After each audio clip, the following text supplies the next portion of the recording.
شيرين عبد الوهاب وفضيحة كبرى.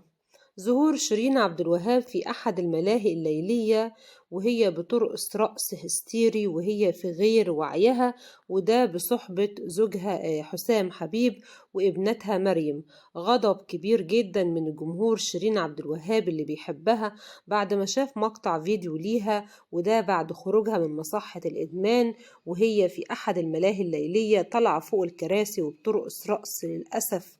بشكل غير لائق وأفعال فاضحة مع زوجها حسام حبيب على مرأى ومسمع الجميع في المعهد الملاهي الليلية، وبصحبة الأصدقاء شيرين عبد الوهاب وظهورها وهي سكرانة وبغير وعيها وأمام بنتها كمان. تفاصيل هنشوفها النهاردة، بس دعموا الفيديو بلايك ولو اشتراك هيكون شرف لينا.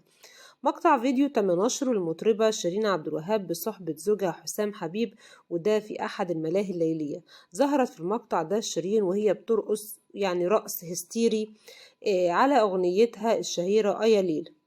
شيرين عبد الوهاب الفيديو ده لما انتشر كان صدمة كبيرة للجمهور، وده بعد ما شيرين خرجت من مصحة الإدمان، واعتقد البعض ان حسام حبيب ياخد باله منها، لكن النهاردة تأكد كل الكلام اللي كانت والدتها بتقوله واللي كان أخوها بيقوله، ان حسام خطر على شيرين عبد الوهاب، وحسام هيقضي تماما على تاريخ شيرين عبد الوهاب. وده اللي شفناه النهاردة لما تكون هي في حفل هي وزوجها وشكلها سكران بشكل كبير جدا، وتطلع فوق الكراسي وترقص رقص بشكل غير طبيعي وغير لائق، وكمان واخدة بنتها معاها في أحد الملاهي الليلية تتفرج على الأفعال اللي هي بتعملها وتوطي على حسام تعمل معاه حركات مش كويسة، ويعني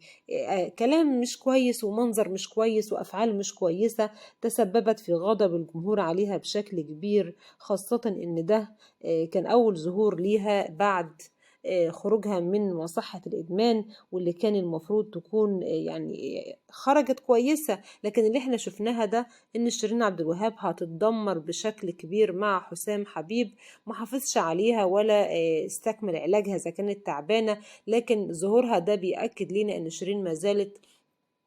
بتتعاطى، شيرين ما زالت في غير وعيها، لأنها ازاي تفعل الأفعال دي كمان قدام بنتها، خاصة إن في الأيام القادمة ليها حفل بالكويت. وظهورها ده أثار غضب كبير جدا من كل جماهير السوشيال ميديا المحبيها، واللي تداولوا المقطع وأعلنوا إن فعل فاضح من شيرين عبد الوهاب بصحبة زوجها حسام حبيب في أحد الملاهي الليلية. مستنية تعليقاتكم على اللي بتعمله شيرين وبتثير بالجدل بشكل